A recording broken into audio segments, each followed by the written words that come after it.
వాటన్నిట్లలో ఘనమైనదిగా వివాహం ఉండాలని కూడా దేవుడు కోరినాడు. అన్ని విషయాలలో బాల్యము నుండి వృద్ధాప్య దశలోనికి కొన్ని దశలు ఉన్నాయి. అయితే ఈ దశలలో యవనస్తులు యవన కాలంలో వివాహం అనేది చాలా ప్రాముఖ్యత అండి. నరుడు ఒంటరిగా ఉండుట మంచిది కాదు అని దేవుని వాక్యం రాయబడింది. అది చదువుకున్నా చదువు లేకపోయినా ప్రియులారా, ఆ ఒక మానవుని దేవుడు కలుగచేసినాడు. ఆ మానవునికి గాఢ నిద్ర కలుగచేసి ఆయన పక్కటెముకను తీసి ఒక స్త్రీగా తయారు చేసి ఆ పక్కటెముకను దేవుడు ఏం చేసినాడండి? స్త్రీగా తయారు చేసినాడు. పురుషుల్లో నుండి చేయబడి. నేను ఒక మాట జ్ఞాపకం చేస్తాను.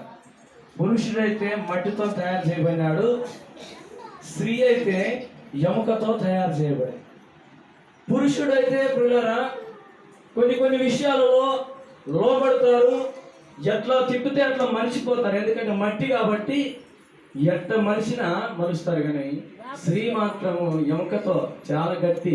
స్త్రీ బలహీనమైన ఘట్టమని దేవుని వాక్యం చదివిస్తుంది. కానీ వాళ్ళు గట్టితనంలో చూస్తే చాలా గట్టి అండి. ప్రియులారా, బలహీనమైన ఘట్టమని దేవుని వాక్యం చదివిస్తున్నాను. వాళ్ళు మనుషులో ఉన్నటువంటి ఆలోచనలు చాలా గట్టితనంగా ఉంటాయి. చాలా గట్టితనంగా వాళ్ళు ఉంటారండి. ఒక్కసారి ఒక దానికి వాళ్ళు ఆలోచన చేసినారంటే సాధారణంగా ఆయనకి తగ్గరండి. కంటికి నచ్చిందనుకో ఎన్నన్నా కానివ్వండి కంపల్సరిగా కొనాల్సిందే. ఇంట్లో అప్పు చేసైనా కొనాల్సిందే. కాంప్రమైజ్ కాదు తొందరగా వీళ్ళారా. ఎందుకంటే వాళ్ళు ఎముకతో తయారు చేయబడిన వ్యక్తులు, గట్టి వ్యక్తులు.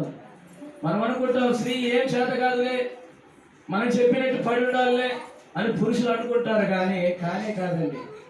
స్త్రీ ఆలోచన చాలా ఆలోచన చేస్తారు. పురుషుడు ఆలోచన కన్నా స్త్రీ ఆలోచన చాలా ఎక్కువగా రెట్టింపు ఉంటుంది.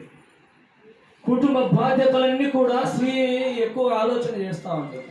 అందుకే ప్రియులారా, కుటుంబంలో పురుషుడు బాధ్యత ఎంత ఉందో, కుటుంబంలో ఎలా ఉంటారంటే దేవుడు జతపరిచినటువంటి భార్య భర్తలు ఇద్దరు కూడా కలిసిమెలిసి ఉంటారు. ఏదైనా ఒకటి ఆలోచన చేయాలంటే దేవుడు నమ్ముకున్న పిల్లలు ఏం చేస్తారంటే ప్రార్థన పూర్వకంగా ఆ పనిని జరిగిస్తారు. దేవునికి స్తోత్రం చెప్పండి.